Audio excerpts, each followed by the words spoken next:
Hi, I'm Amanda Morgan, and this is Not Just Cute, the podcast, where we discuss all kinds of topics to help bridge the gap that exists between what we know and what we do in early childhood education.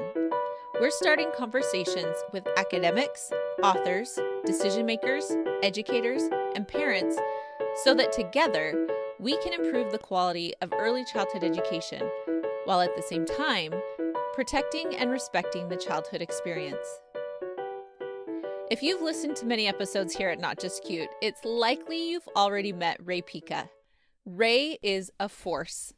As a speaker, consultant, and the author of over 20 books, in addition to articles in many popular publications, Ray Pica has been an outspoken voice for children and childhood for more than 4 decades. Constant in that career has been her passion for protecting childhood and calling others to action. In this episode, she's talking with me about her newest book on advocating for children and for the early childhood profession. She's also giving us a peek into her writing process. Before we jump in, a quick reminder that this is a fantastic time to prepare your Why We Play letters for the new year. These letters will help you jumpstart important conversations in your learning community about the importance and power of play in your early childhood setting. People don't value what they don't understand. If you want to help parents and colleagues understand the value of play, the Why We Play letters were created just for you. Learn more and grab a free sample letter at notjustcute.com/whyweplay. Ray Pica is always a joy to catch up with. You can find this episode's show notes, which will be full of links and tidbits related to this episode, at notjustcute.com/podcast/episode 55. Whether you've been wondering about speaking up in your educational community or about taking your message to a wider audience in book form, you're in the right place. Let's jump in.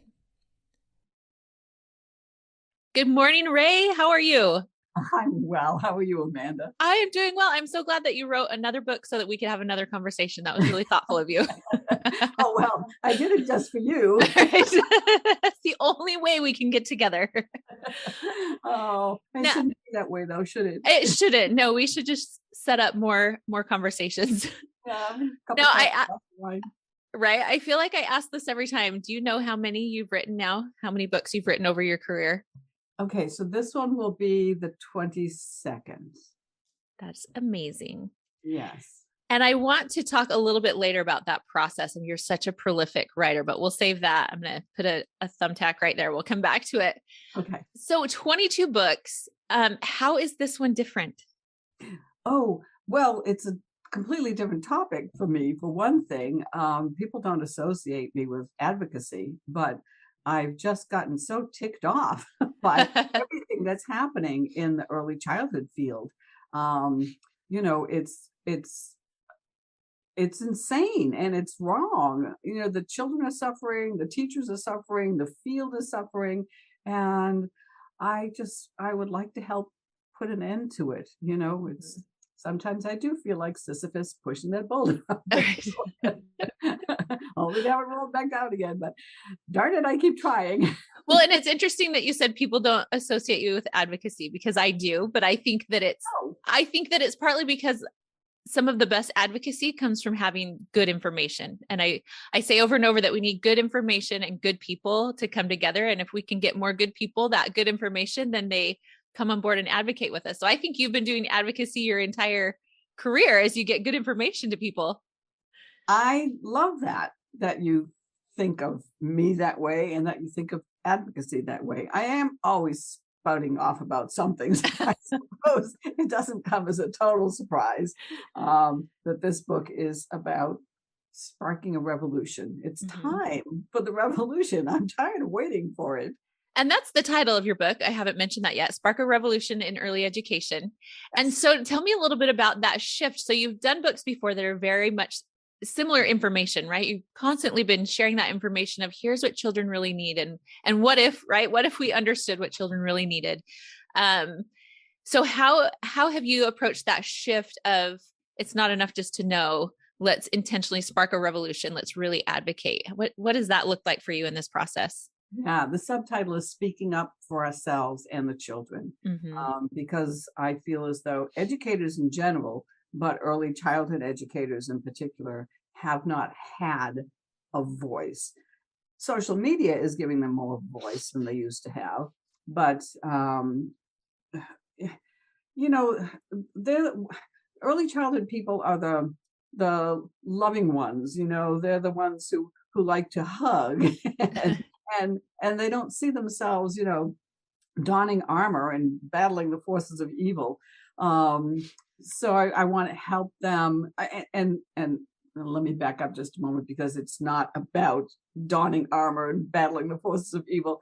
That sounds a little intimidating, and the Hmm. word advocacy can be very intimidating. No, it's about, taking whatever steps you can in small and large ways, medium ways, in loud and quiet ways, because it all adds up. It Hmm. all adds up, and there are more of us than them. So, yeah, I mean, I have been known recently for debunking myths, Hmm. and the first part of the book is about the 4 myths that I consider most harmful to early childhood. Earlier is better. Ugh. Hmm. Children learn by sitting. Digital devices are important to learning, and playtime is not productive time. Mm. And when you want to fight back against a myth, you have to provide the facts. You have to Hmm. replace the myth with facts in people's minds. So that's what I'm doing in the first section of the book. Whether they're used as talking points or for other people to write about, or, you know, for letters to editors and policymakers, whatever it might be. Um, so I'm giving them that. I need to find a better word than ammunition. I really hate that word. But you know what I mean. Right. And The then content, the context for it, really, content and yeah, context there. yeah. The second part is, advocacy basics, how it can be easier than we think, and then what are the ABCs of advocacy. Things like, keep it brief, be respectful, just some common sense stuff. And section 3 is speaking up. First, getting parents on our side, because I really think that um, that bottom up approach can be very, very, very important, very Hmm. successful. And then the second chapter in that section is speaking up with administrators and policymakers. So, tips for doing that, because it's scary. It can be scary for sure. Yeah. And I do think, as I have worked with different groups and talked, that's one of the things that we've talked about is if we can't explain to other people why we do what we do, no one else will do it for us. And when I hear these terrible stories of, people coming in and taking away the block area because we don't have time for that, or we need to get rid of the dress up area because we need these computers in here, those types of things, those are really, really sad stories. And at the same time, I think, so what do we do?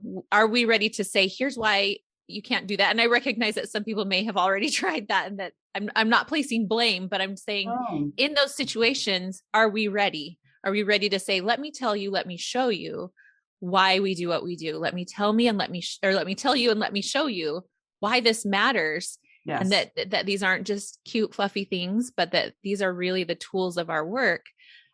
So what are some of those simple ways? You gave some tips on how to do it, but what do you think are some ways that early educators are advocating that maybe they don't even realize yet how important those simple things are? Yeah, well, I mean, a couple of things that I talk about are, use your words, which is something we say to children, and the importance of language. If we all refer to ourselves as early childhood professionals or educators or teachers, rather than, oh, I'm just anything, or Mm-hmm. I'm just a daycare worker. It's childcare. It's not daycare. No one's taking care of days. We can't feed into that belief that people have, that early childhood professionals are just babysitters, Mm-hmm. um, who just play all day, heaven forbid, uh, you know, wipe noses and bottoms and whatever else they've got in their minds. So that's the second part is, use our words and tell our stories. Mm-hmm. I think that any time an early childhood professional speaks with passion about what he or she is doing, it makes a difference. You know, I think that maybe at a social event, when somebody says, "What do you do for a living?" an early childhood professional might use that just word. "Oh, I'm just a preschool teacher," maybe they themselves feel it's less than the lawyer in attendance, or whoever it might be. We have to speak with pride and joy and passion, and talk about why we get into the field, or you know maybe some success story that we've had with a child who was shy, or who didn't want to read, or whatever it is. It's something that we did that made a difference, and people will begin to understand that they do make a difference. Mhm.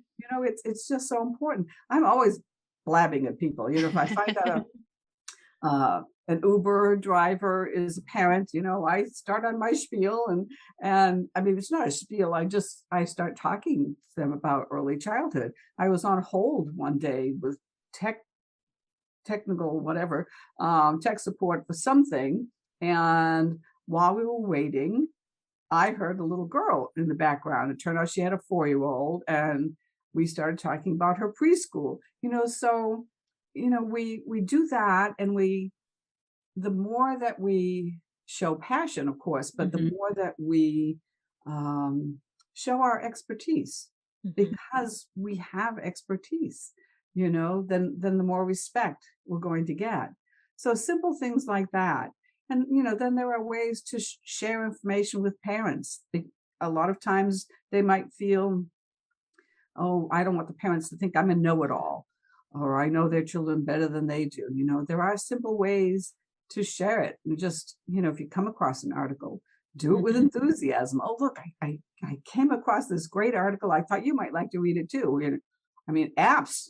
apps make it possible to share all kinds of things these days with parents. So you put it in the weekly email or the weekly newsletter, and you know, you put those photos of children joyously playing on your website, and blah, blah, blah, blah, blah. And they see it. And I love that you use the word passion, because I think that is a lot of it, that when we share our passion, and when we, like you said, share that information, because it it represents so much of what we do, and we share those pictures because we're passionate about the play and what's happening, that when we share that with other people, that it's contagious. It really is. And I think once what I say all the time, people don't value what they don't understand. And when we bring them along to understand with us what we're doing and why we do it, they value it more, and they become passionate, and they begin to advocate alongside us. And I've seen that Exactly. myself, even in the work that I do now.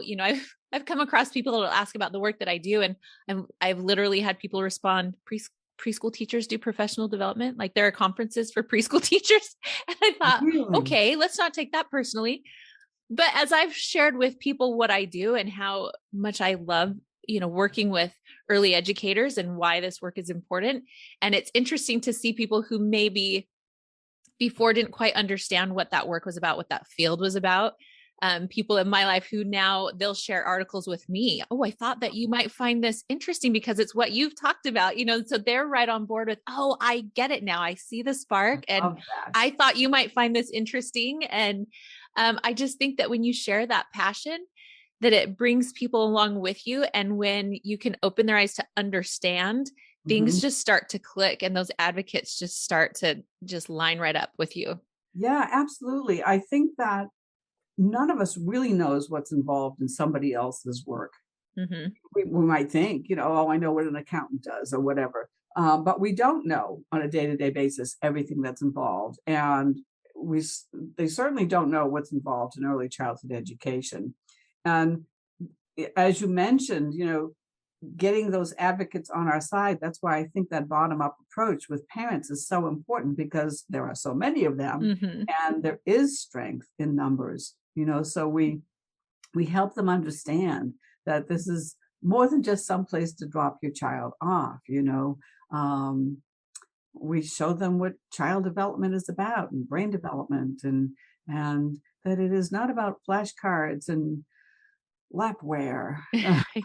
And I think we can't, I think sometimes in the profession, we underestimate that how much parents rely on us for that information. That while there may be some parents who who do come in with an attitude of, I'm just going to drop them off.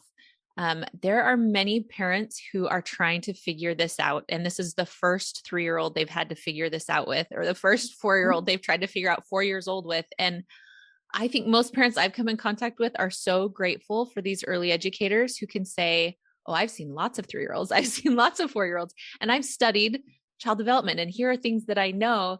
And, of course, coming from a place of teamwork, not being condescending at all, but I just Right. think that there are so many parents who do look to early childhood professionals as professionals and as the number one resource that they go to try to understand their children and the developmental process. And so I think that for teachers to recognize, like you said, that we are professionals and we do, I think it can be intimidating for some professionals when they realize that parents are looking to them. But I think when we embrace that and realize you are a professional, you are prepared for this, and that these parents, rather than saying, I don't want to bother them with another article, I don't want to bother them with more information, to realize that they are so grateful to have someone help them in this process. And for you to share that wealth of experience and understanding that you have with them is such a gift. And it's part of our profession, is to educate those parents. Yes, I agree. And like you said, it's, if it's their first 3-year-old, the whole thing is a mystery, and we have to remember that today's parents are getting, and that's where all the myths come in, so much misinformation. They absolutely want the best for their children, but they're being told that this thing over here is the best, when it isn't necessarily. The early academics and the early athletics, that myth that earlier is better. That if they're afraid, because there's no easier group to scare than parents, that if they don't get their children started as soon as possible, they'll be left behind forever and ever. Right. And so we have to replace that misinformation. I mean, the media doesn't help, and social media makes it worse. So if we can help them understand what really is right for their children, then that would be great. Yeah.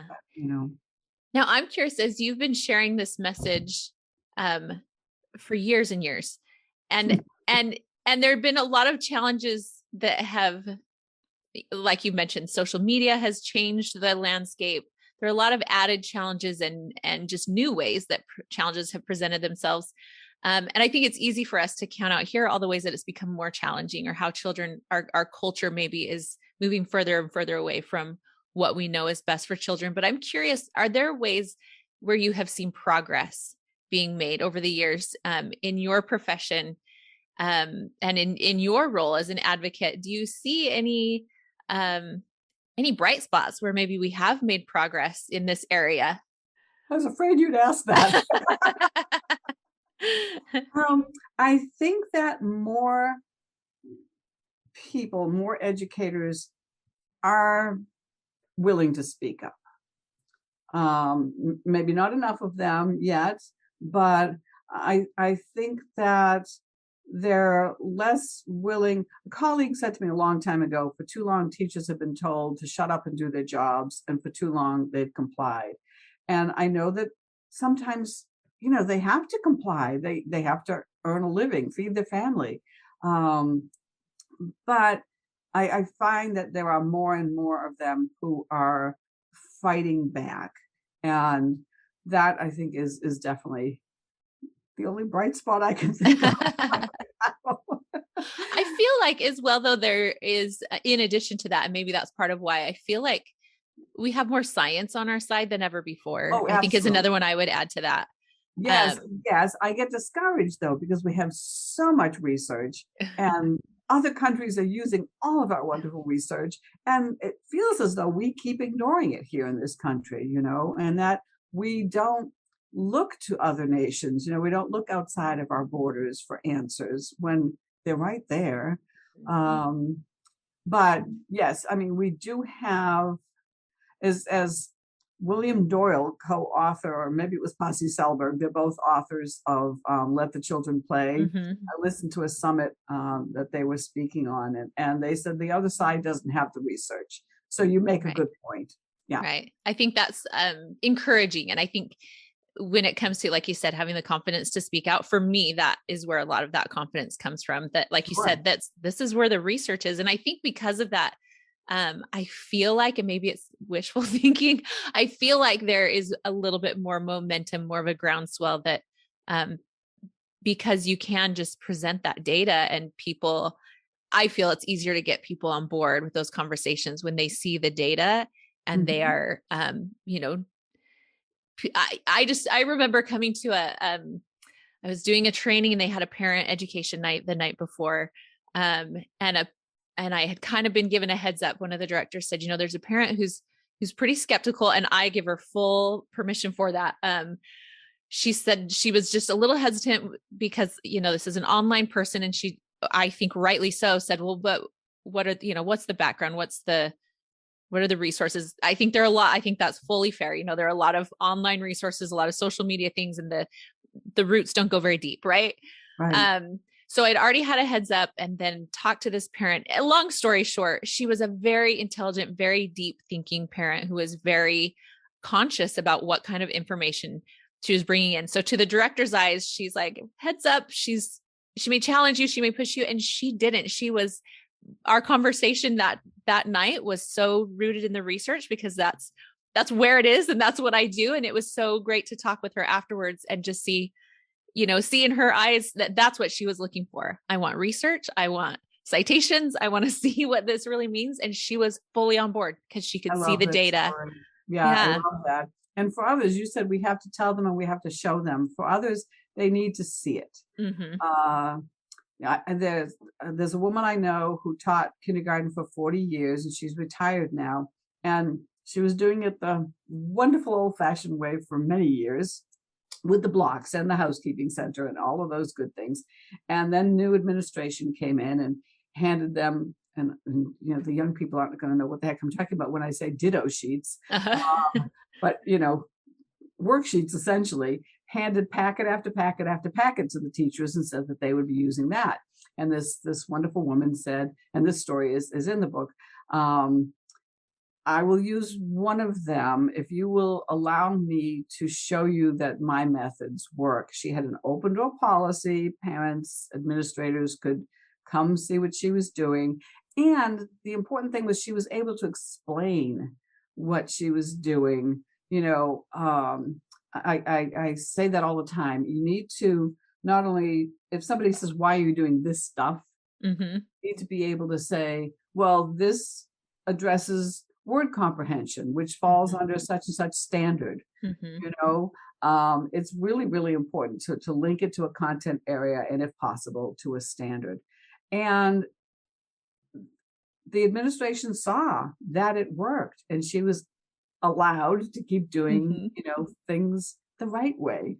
Yeah. So if we can show them, then there's a wonderful story, got to be out of New Zealand because it involves Kiwis, but a preschool teacher had a parent night, and she took half of the group, left them in the classroom with drawing of Kiwis, a coloring sheet, and brown and green crayons. Mm-hmm. And she took the other half of the parents out to the hall where there was a kiwi tree, and they could touch the kiwi and taste it and smell it, and use all of those senses to experience it. And obviously they understood kiwis better than the ones who were just drawing on a worksheet. So I love it.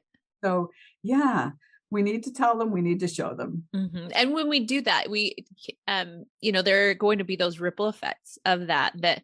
That if one teacher takes the time to share and show and help an administrator understand, then that administrator then has a new perspective when it comes to the other teachers in the program, the other people that come behind. I know when one of my boys was in kindergarten, and I told during a parent teacher conference, told the teacher, thank you so much for still making time for play in kindergarten. I know, just recognizing there can be a lot of pressure, wanted to make sure she knew I appreciated that. And she said, thank our superintendent. She told us to make sure we do. And I just thought, ooh, I just got goosebumps. That's the best, right? When you can get that message to the superintendent, when you start a conversation in your learning community and you just keep that conversation going, when you share and you show, the ripple effects of that can go beyond your own classroom. It Oh, can really, absolutely. I liken it to the drip in the sink, where it just drip, drip, drip, drip, and then eventually it fills the sink and then it overflows and it floods the whole darn house, right? So yes, it makes a difference. Every little thing we do makes a difference. Mhm. Yeah. Now, as you, through your book, as you call it Raise Revolution, right? Part of this revolution. I love the Yeah. alliteration. I love alliteration. So in Raise Revolution, you have tips in this book, Spark a Revolution. Um, but you also have other ways to support people who are interested in, they've got the book, they've read it, they want more support as they build this advocacy. What other things do you have to offer to help with that process? A membership program, and actually anyone who joins gets a free digital copy of the book. Oh, wonderful. So I've created a membership program that just expands on the information in the book and offers action steps and support with a Facebook page, a private Facebook page, and just all kinds of things that I can think of to include in this to make it easier for people to spark a revolution. Oh, it's called Spark a Revolution, a League of Champions. Love it. And especially for those who do feel that maybe they are an island in their learning community, what a wonderful way for them to have other people to bounce ideas off and other support to Oh, not feel so alone in that yes. movement. Yes. I mean, that's especially true, if you're in a rural community or somewhere where you don't, or, you're like me and you don't get out much. Yes. I mean, I complain about technology a lot, but it offers these kinds of opportunities, and I'm very grateful for it. That is wonderful. Now, one of the things I mentioned I wanted to circle back to is just, again, that you're such a prolific writer. You've written so many books. I wanted to talk about that for just a few minutes. First off, just how do you know when an idea is ready for a book? What are for you? And I know that's different for other people, but I'm curious, just a little peek around the corner of that process for you. How do you know this one's a book? It's time to write a book. What does that feel like or look like for you? Well, you call me a prolific writer, and I say I have a writing disease, which on occasion goes into remission, but comes back. It's funny. I get the tingles. I get the tingles. This particular one, I was doing a virtual keynote.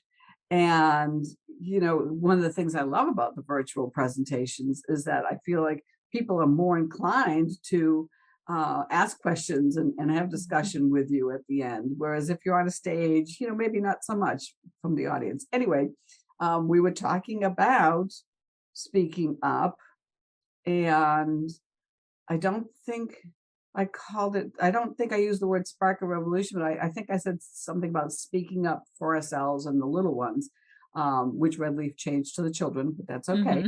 Mm-hmm. And someone said, "Oh, there's your next book." And I got the tingles. I don't know. I just knew. And I was approached recently, and I'm reluctant to say it because nothing has happened yet because I can't seem to find the time to put this proposal together. But I was approached by another publisher to write a book about a certain subject that I didn't feel I could do justice to.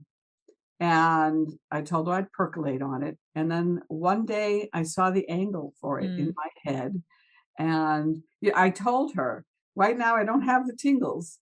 When I think about, putting together a proposal for you, I feel overwhelmed, not tingly. And so I sent her an email and I said, the tingles are here. And so, yeah, there might be book 23 on the way. So for you, it just gets to the point that you can't not write about it. Yes. I can't not write about it. I do love to write. I really love to write. And it's in my genetic makeup. My mother's side of the family had writers. And her uncle was actually a Pulitzer Prize winning writer. So yeah, you can't ignore those genes. Yeah. Up on you. So for many people, I think that whole process, and I will include myself in that. I'm somebody who toys with the writing, and like I've mentioned to you before, pull it out and then put it on the back burner. And I think for people who have never written a fully published book before, that process can feel a little mystical. You mentioned the proposal process before you write the book and all of those things. I was wondering if you could just speak a little bit about how you came to understand that process yourself. I know that would be much longer, but just kind of briefly, what did it take for you to get your head around the process of publishing a book? How that's changed over the years for you to understand the process. And then a little bit, I know you've started to help others to understand and navigate that process. So if you could understand maybe what it looked like for you and how you've now turned that experience to helping others. Well, I don't remember that far back, Amanda. Well, and it's changed since your first book and now, I'm sure. Well, okay. So the biggest change is that when I submitted a manuscript before and it got edited and came back, I had to type it all over again. I mean, I am old. I've been doing this for 42 years. So yeah, that's the biggest change. And that's one way I'm very grateful to technology, with the cut and paste and all of that. One of my first experiences was I was at an AUIC conference one year and going through the exhibit hall, and I stopped at what was the Delmar booth, and now there's Cengage. The textbook companies gobble each other up.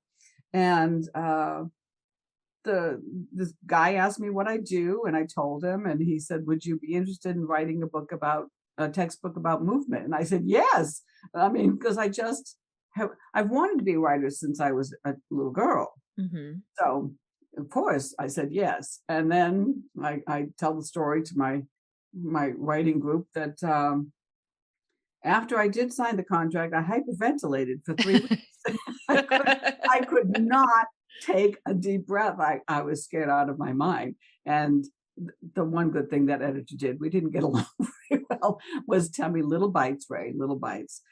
So you can't think about writing a book, let alone a textbook, without, wanting to throw yourself off a roof. You have to think, oh, I'm going to start a section of a chapter today, mm-hmm. But I still, to this day, Amanda, whether I'm creating a new online course or, the membership program or starting another book, starting is hard. I have anxiety, and the only thing that relieves it is actually starting. So yeah, when you talk about the process and the proposal and all of that, it's interesting because it's become so second nature for me. I mean, I wouldn't know how to get so many other things done, but I know how to get a book published. That it sometimes comes as a surprise that other people don't know mm-hmm. what that process is. And so we do, that's part of my become an early childhood author.